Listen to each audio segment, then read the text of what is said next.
Night settles over the Hudson River, the water dark and patient, reflecting only fragments of the sky above.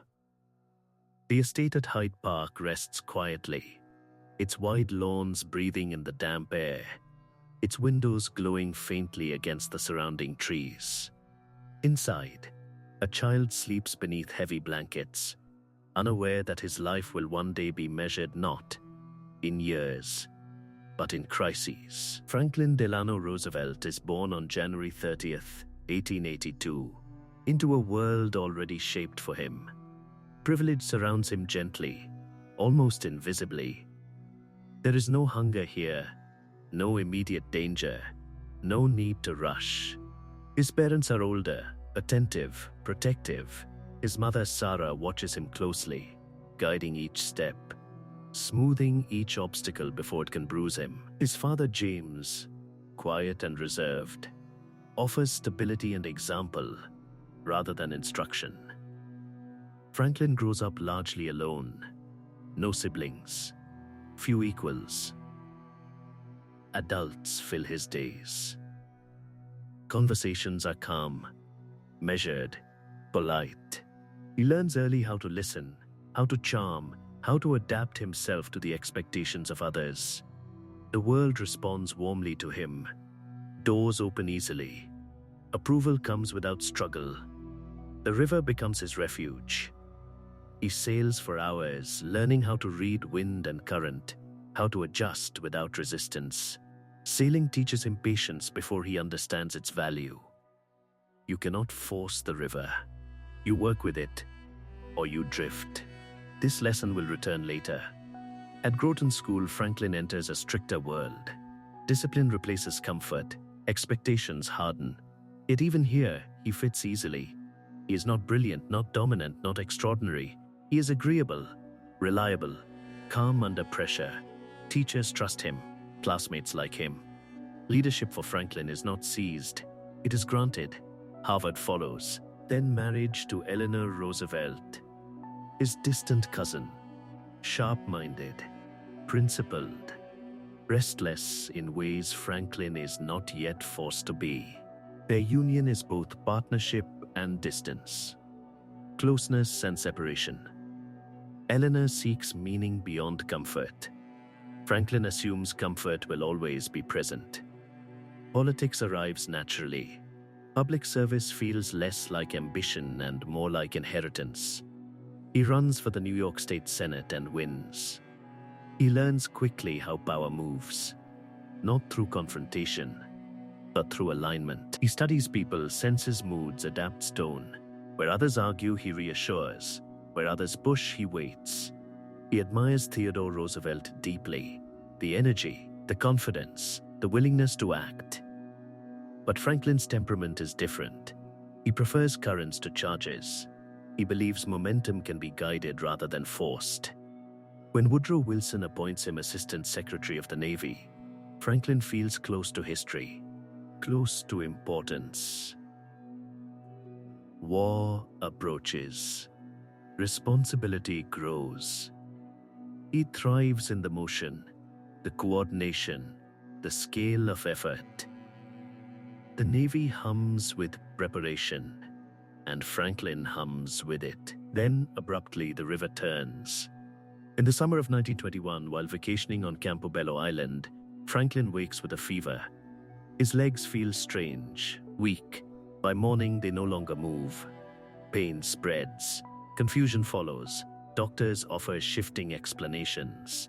The truth settles slowly and mercilessly. Polio. The diagnosis is a rupture, not only of body but of identity. The man who has moved easily through life now lies immobilized. Months pass, then years. His legs remain paralyzed. Independence evaporates. Pride resists reality. Franklin is 39. The silence around him grows heavy. Visitors come, then less often. Political allies assume his career is over. The future he imagined, steady, upward, inevitable, collapses. And Franklin does something unexpected. He withdraws. Not publicly, not dramatically, but inwardly. He allows despair to settle just long enough to understand its weight. Then, Slowly, deliberately, he begins to adapt. He refuses to be seen in a wheelchair. He trains his upper body relentlessly, learns how to stand with braces, to move with support, to mask effort with ease. Each public appearance becomes a performance of control. Pain is hidden, vulnerability is curated, but something else changes beneath the surface. Suffering teaches him patience he never needed before. Dependency teaches him empathy he never developed naturally. The certainty of progress is replaced by uncertainty, and uncertainty forces listening. Eleanor steps forward during these years, finding her own voice, her own public role. She becomes Franklin's eyes and ears, traveling where he cannot, listening to those he has never needed to hear before. Workers, women, the marginalized, the unseen. Franklin listens to Eleanor. The man who once assumed the world would open for him now understands what it means for doors to remain closed. When he returns to politics, it is quieter, steadier, more deliberate. He becomes governor of New York in 1929, just as the nation begins to unravel. The stock market crashes, banks fail, jobs vanish, confidence dissolves. Franklin watches carefully. He experiments with relief programs, public works, aid for the unemployed. He does not claim certainty. He tries, adjusts, tries again. He learns that leadership during collapse is less about answers and more about reassurance. People do not need perfection, they need presence. By the time he runs for president in 1932, the country is exhausted. Lines stretch outside soup kitchens. Farms fail. Hope feels thin. Franklin does not promise miracles. He promises effort, experimentation, action. The only thing we have to fear, he says, is fear itself. The words travel across radios into living rooms, into kitchens, into silence. His voice is calm, confident, measured. He does not shout. He steadies. And in that steadiness, the nation leans in. The river is rising. The current is strong, and Franklin Delano Roosevelt prepares to guide it. When Franklin Delano Roosevelt takes the oath of office in March of 1933, Washington is wrapped in gray. The air is cold, the nation is colder, banks are failing by the hour. Confidence has collapsed so completely that money itself feels unreal, like paper pretending to be promise. Franklin stands upright, supported by practiced strength and unseen effort. The braces beneath his trousers hold him steady. His voice does the rest. He speaks calmly, deliberately, directly into the fear that has paralyzed the country. He does not minimize the crisis. He names it. He frames it. And then he does something radical. He reassures. In his first days, he acts with speed that surprises even his allies. He declares a bank holiday, temporarily closing the nation's financial institutions. The move is risky. If trust does not return, collapse will deepen. But Franklin understands something essential. Confidence is contagious, and so is panic. He speaks to the public not as a distant authority, but as a familiar presence. His voice enters homes through radios, steady and conversational. Fireside chats, they will be called later, but at the time they feel more intimate than named. He explains policy simply. He admits uncertainty. He invites patience. People listen. Banks reopen. Deposits return. The system steadies. It is not recovery, but it is breathing room. The New Deal unfolds not as a single vision, but as a series of experiments. Franklin does not pretend to know which programs will succeed. He believes action is better than paralysis. If a policy fails, it can be replaced. If nothing is done, failure is guaranteed. Public works projects spread across the country. Roads, bridges, dams. Men return to work, earning dignity along with wages. The Civilian Conservation Corps sends young men into forests and parks. planting trees, restoring land, learning discipline. The Tennessee Valley Authority brings electricity to regions long forgotten. Critics call it reckless, dangerous, un-American. Franklin listens, nods, and continues. He understands the limits of ideology during emergency. Principles matter, but survival matters more. He believes government exists to serve the people, especially when systems collapse. The market alone, he believes, cannot heal itself when fear has taken root. Behind the public confidence, Franklin's private life is tightly controlled. His disability remains largely hidden. He is photographed standing, never seated. Movement is choreographed. Assistants support him quietly. The illusion of physical strength is carefully preserved. But emotional openness grows. He listens to letters from citizens, thousands of them. Stories of loss, desperation, endurance. He absorbs them. He carries them into meetings. He allows them to shape policy. For the first time, many Americans feel seen by their government. Eleanor plays a crucial role. She travels relentlessly, visiting coal towns, tenements, farms. She reports back what Franklin cannot see himself. She pushes him to consider groups often ignored: women, African Americans, the disabled, the poor. Their partnership deepens, transforming into something closer to mutual mission than marriage alone. Franklin learns that leadership is not command. It is connection. The Supreme Court pushes back. Strikes erupt. Businesses resist. The New Deal faces constant threat. Some programs fail. Others succeed beyond expectation. Franklin adapts. He compromises. He persists. In 1936, the people choose him again. The victory is overwhelming. The message is clear. In chaos, Americans value steadiness over certainty, presence over perfection. Yet the world beyond America's borders darkens. In Europe, dictators rise. Democracies falter. War stirs. Franklin watches carefully, aware that America's wounds are still raw. He believes involvement may become necessary, but he also knows the public is deeply resistant. He prepares quietly. Defense industries expand. Alliances are strengthened subtly. He frames preparedness as protection, not aggression. He speaks of neutrality but not blindness.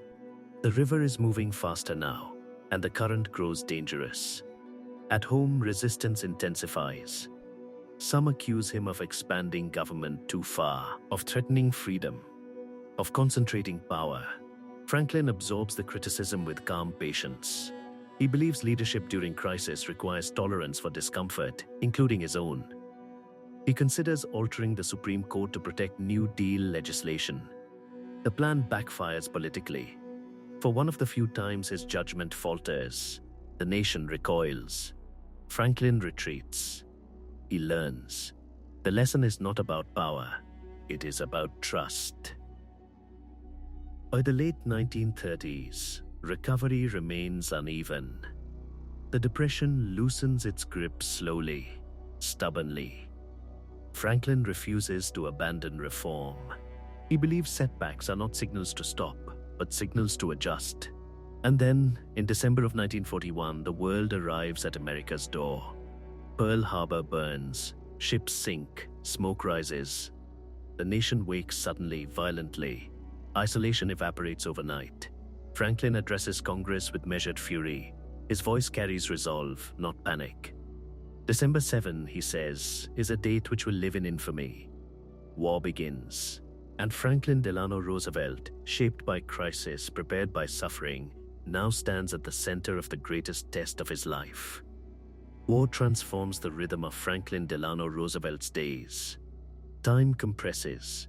Decisions stack upon one another without pause. The long, careful experiments of the New Deal give way to urgency, coordination, and scale beyond anything the nation has known. America mobilizes. Factories hum day and night. Men enlist. Women step into roles once denied them.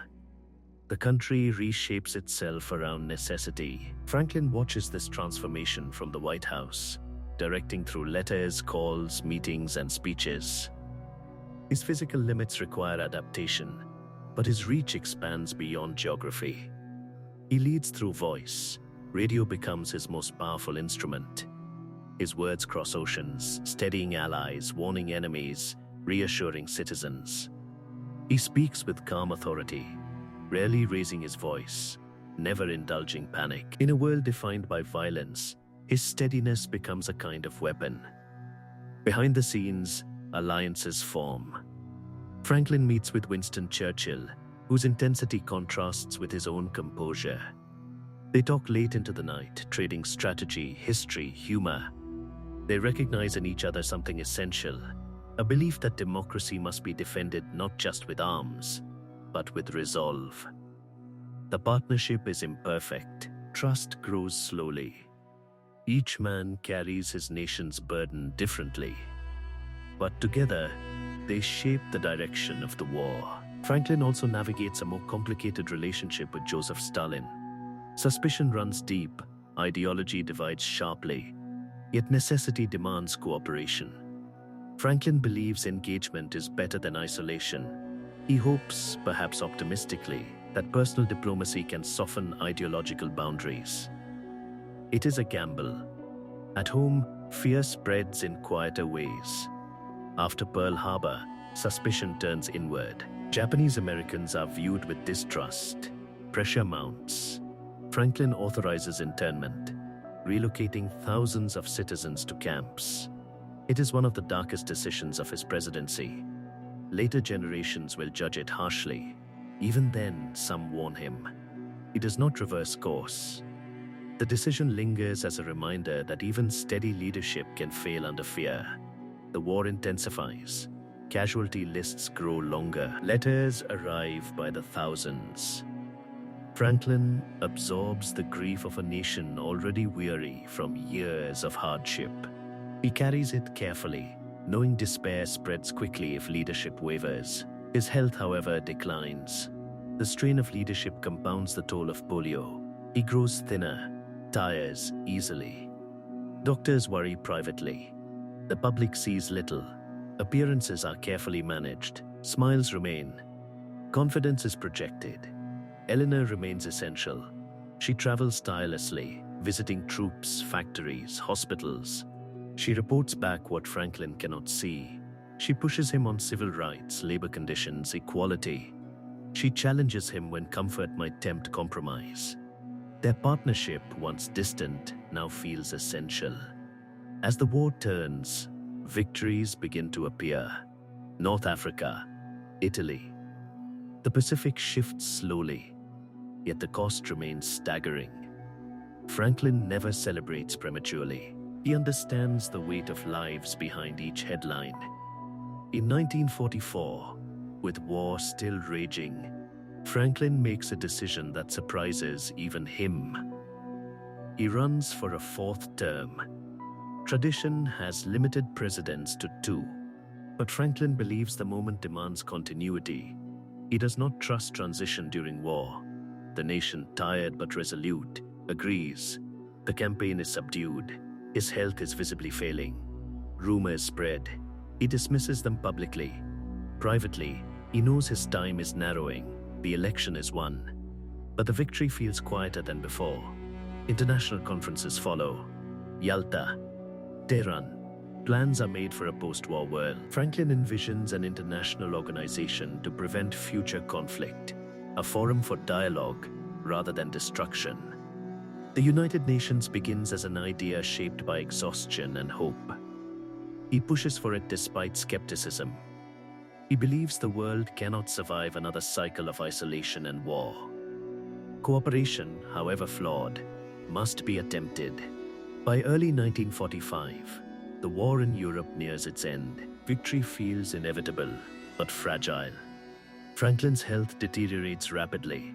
His face appears drawn. His voice weakens. Those close to him see what the public does not. He is running out of strength. In April, he travels to Warm Springs, Georgia, a place of comfort and memory. The waters there once gave him hope. Now they offer rest. On April 12, 1945, while sitting for a portrait, Franklin Delano Roosevelt collapses. A massive cerebral hemorrhage ends his life suddenly, quietly. He is 63. The nation receives the news in stunned silence. Flags lower. Radios go quiet. Grief spreads slowly, deeply. A leader who guided them through depression and war is gone before the final victory. The river keeps moving, and the world must continue without him. When Franklin Delano Roosevelt dies in April of 1945, the war does not stop. Armies keep moving. Plans continue unfolding. The machinery he helped set in motion does not pause for grief. Yet the absence is immediate, unmistakable. A steady voice has fallen silent in the middle of the storm.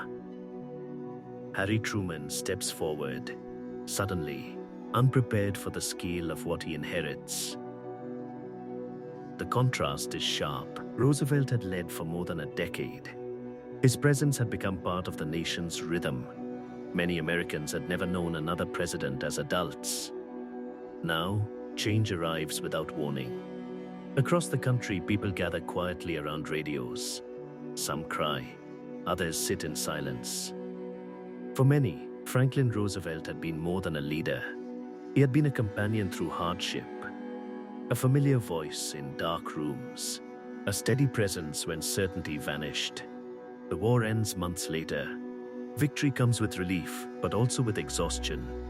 Europe lies broken. Millions are dead. Cities reduced to rubble.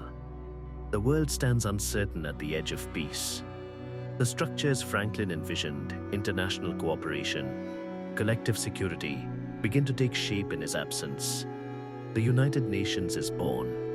It is imperfect from the start. Idealism collides with power politics.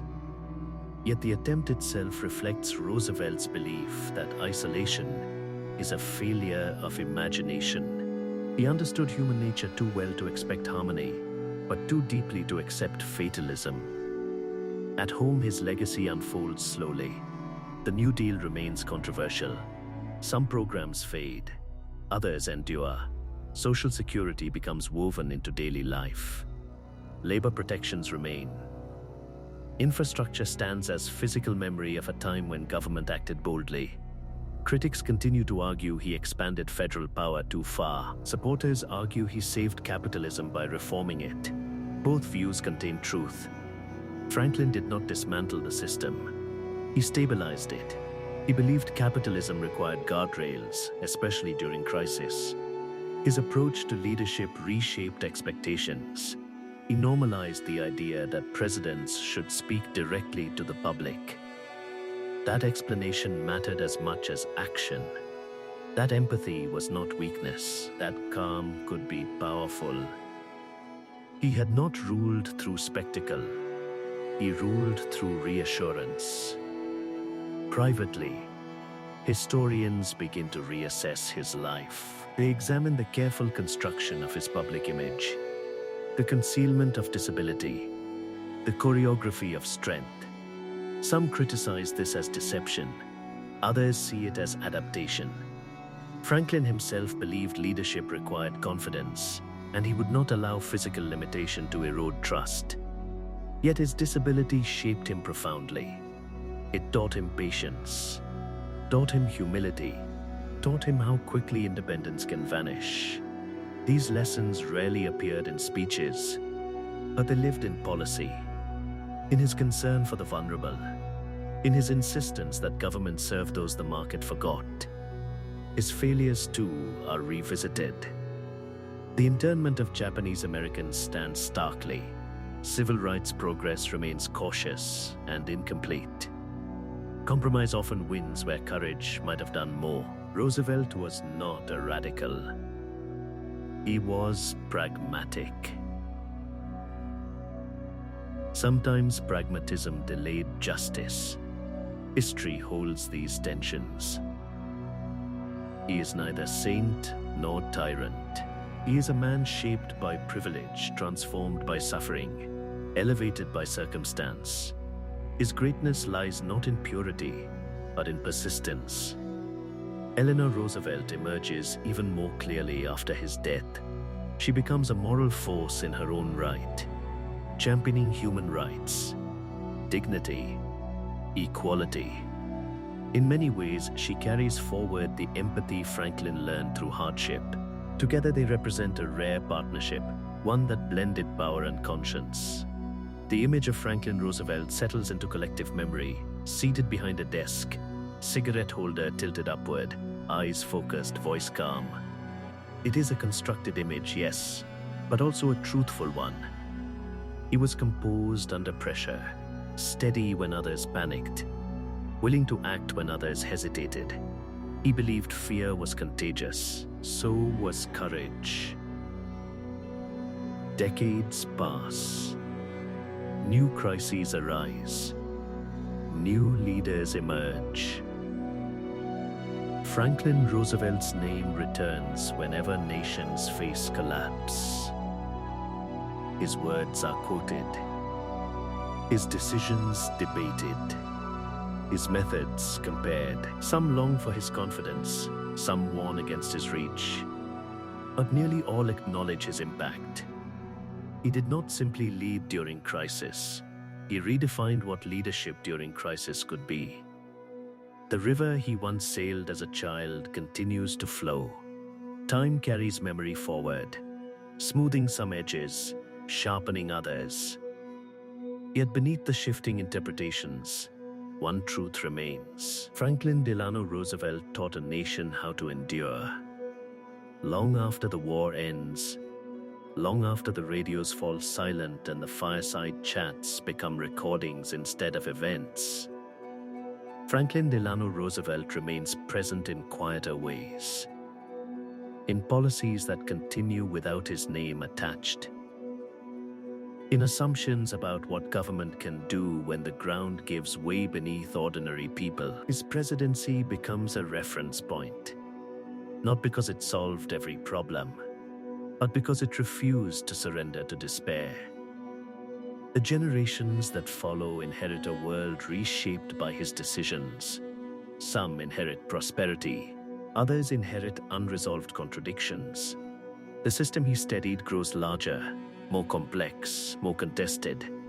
Yet its foundation carries his imprint, the belief that in moments of collapse, collective action is not only acceptable, but necessary. Franklin understood something fundamental about time. He knew people do not live in eras, they live in days. In mornings when fear arrives before breakfast, in nights when uncertainty keeps sleep away. His leadership met people where they were, tired, anxious, unsure, and offered something modest but powerful: reassurance. Not that everything would be fine, but that effort mattered. That failure was not final. That fear could be confronted without being fed. He never promised perfection. He promised movement. Historians often argue about whether his success came from personality or circumstance, whether any leader in his position would have acted similarly. The answer is less important than the result. Franklin Roosevelt was not inevitable. He was particular. His mix of confidence and caution, optimism and realism, shaped choices others might not have made. His disability, once hidden, later becomes central to his story. Modern audiences see it differently, not as weakness disguised, but as strength developed through struggle. The paralysis that once confined him taught him empathy that no privilege could erase.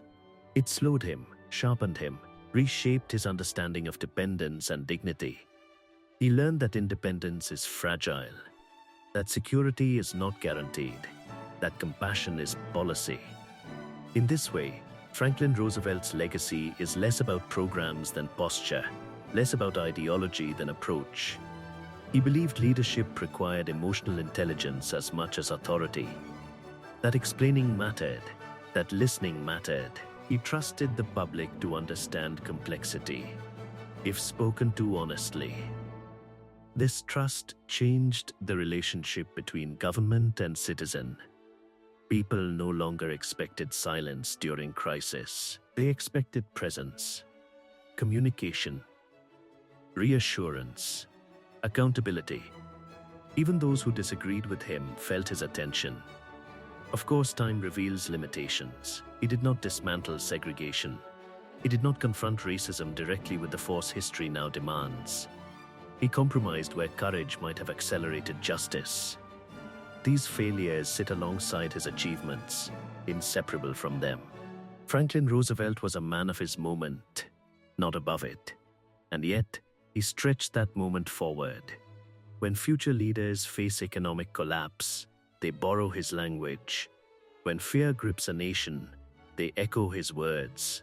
When uncertainty spreads, they reach instinctively for the tools he normalized. This is influence, not control, not dominance, but shaping the possibilities of response. At Hyde Park, his home stands quiet now. Rooms preserved, objects still. The river flows nearby, indifferent to legacy. Visitors walk through spaces where decisions were once made that altered the lives of millions. The silence feels earned. Franklin Roosevelt did not seek greatness in the abstract. He sought effectiveness, stability, survival. If greatness followed, it followed reluctantly, as consequence rather than aim. He once said that the only thing to fear was fear itself. The line endures because it names something permanent. Fear does not disappear. It waits, it changes form, it resurfaces in new generations.